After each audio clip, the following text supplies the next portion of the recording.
Alrighty, so even though I look crusty musty, I'm gonna give you guys the lowdown on Bali.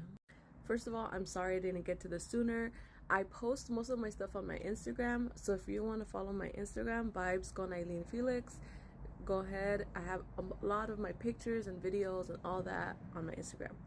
Another reason I took so long to reply was because I got really, really sick. I got Bali belly, which is an intestinal infection that you can get from drinking the water, the food out there. What's really annoying about that is that it happens so often that there are doctors that are already come to you and they'll give you antibiotics, they'll give you like this Pepto Bismol, they'll give you stomach lining medicine, they'll give you stomach pain medicine. They gave me like 5 medicines, and then of course they charged me like $100 because I got sick at the end. Toward the end, I had to rebook my flight. I missed my flight, and so I had to rebook it, which cost me an additional $550. I had to pay China Airlines a 150 no-show fee because I literally was so like delirious from being sick that I didn't even realize that my my flight was that day. I literally thought it was the next day, and it wasn't. And then I had to pay the difference between my flight and that day's flight, which was $400. So yeah, I paid like $550 plus an additional night at a different place, plus the food and all that. Now I realize that I actually was sick since like the beginning, but I didn't know the actual I didn't realize I was sick. I didn't realize the symptoms, and now I know that I was. And you know what sucks is that most of the people that I met like over there got sick, and it's like well known for you to get sick out there. This one girl I met on the airplane, she got sick from eating the fried fish that she believes.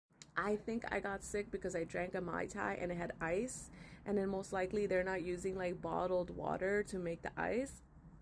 Obviously they're gonna use like tap water, and so like I'm pretty sure that's how I got sick at the end. But anyway, besides that, and the only reason I put so much time on that is because like it's a big deal. Like you're shitting, you're vomiting, it's like a really horrible experience. Like literally I had to be on 5 days of antibiotics. But besides that, Bali is a really, really affordable and beautiful country. It's literally like the most Instagrammable like country. Now I understand island in the country of Indonesia, and now I understand why they call it that, the most Instagrammable country. It's so beautiful. And it's super affordable right now. Like I got the hair oil massage. I got the hair oil massage Ayurvedic service, and it was 90 minutes, and my roommate actually had been to this spa before, so she recommended it to me, and it was so cheap. Like it was so cheap. It was literally $23 for a 90-minute. And I'm a massage therapist. That's like, whoa, that's crazy. For an hour massage, it was like $16. So right now the rupiah is 15,473 rupees for $1. So that was like really hard for me to grasp in the beginning. So I had to create like a whole little chart. And obviously it kind of varies from like 15,000 to 14,000 depending on the money exchange rate place that you get. But I just figured it like this: like 15,000 was $1, 25,000 is $1.60, 50 is $3, 100 is $6, 200 means 12, 300 means 19, 500,000 is 31, 150 is $10, 1 million, because you'll see these numbers and you're like, what? Like, how much is that in American? So 1 million is like 63, and then 2 million is 127. Now, as of right now, we are in March 2024. This is obviously going to change whenever you see it, but I'm saying like this is the best way to kind of like grasp your head around it. Exchange rates are always changing literally every day. So whenever you watch this, like check it, like look it up on Google, and you'll be able to kind of figure it out from that using Google and putting the dollar amounts. And I would use the increments of like $1, $10, 20, $5, just so you can get an idea of the money exchange. This helped me a lot. I actually studied this right before I went, and then as I was there, I would study it before I would go shopping, because you get so caught up in like, oh my God, everything's so cheap, everything's so cute. Like, for example, I bought these two items. This one, which is a little drum, this little tambourine out of teak wood, and then I bought this little instrument that creates like a thunder sound. My cat. I got my hair. I got all three of these for like, I think 250, which you can negotiate. Like, they're always gonna tell you 200, which is like $12, and you can always tell like the people that work there, like, oh, I'll give you 150, or I'll give you 120, or I'll give you like 100. I mean, depending on how low you want to go, right?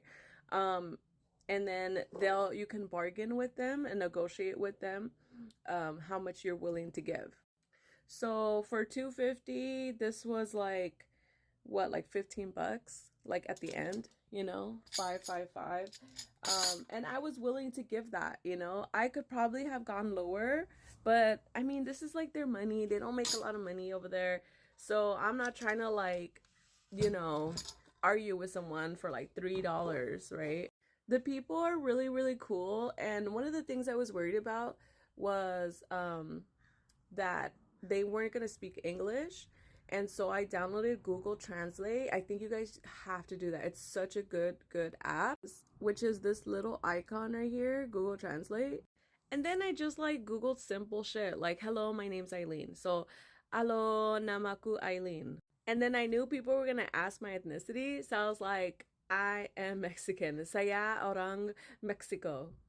And believe it or not, a lot of people are familiar with Mexico. When I tried to tell them that I was also Salvadorian, like my dad's Mexican, my mom's Salvadorian, they were like, where? What? Like, nobody fucking knows where Salvador is or what Salvador is in Bali, but they definitely know about Mexico. And that was just a way for me to connect with like my drivers and things like that. Speaking of drivers, there's this app that one of the girls that was on the retreat told me about called Gojek. Gojek. Definitely download it. It's like the Uber, but of Bali.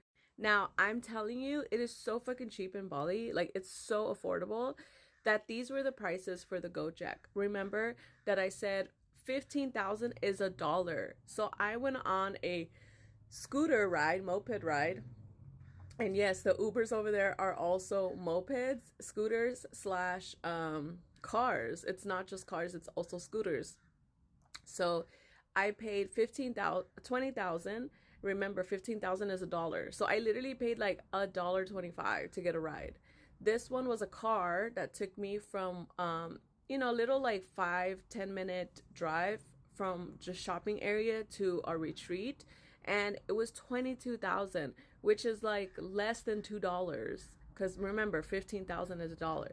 So this one was a little bit farther of a drive. It was from like the town all the way to the retreat, because that's where we went, Gaia Retreat Center. 55,000, which is what, $3, $3.50. So super affordable. Definitely recommend Gojek. And then you can also tip them. Right when your trip ends, it'll ask you to tip them. I suggest to do that right away, because I haven't been able to like go back and tip them, because I skipped it in the beginning, because I figured it was like Uber, I could go back, but it's like more complicated. So this one was a longer ride. It was like 65. Again, that's like less than $4. Like, really, really affordable for transportation out there. I might have to do a part 2. Thanks for sticking around. But this was an outfit at a temple, Sarasvati temple. And so a lot of the thing over there is like temples. Like they're very big. It's like a holy land. It's known for the island of the gods because they're just like temple, literally. So this is what you have to wear in order to enter the temple. A lot of the times they'll have you wear their clothes and you have to wear it or you can't enter. So that's it for right now. If you have any questions, you can go ahead and ask and then I'll get to you guys. See ya.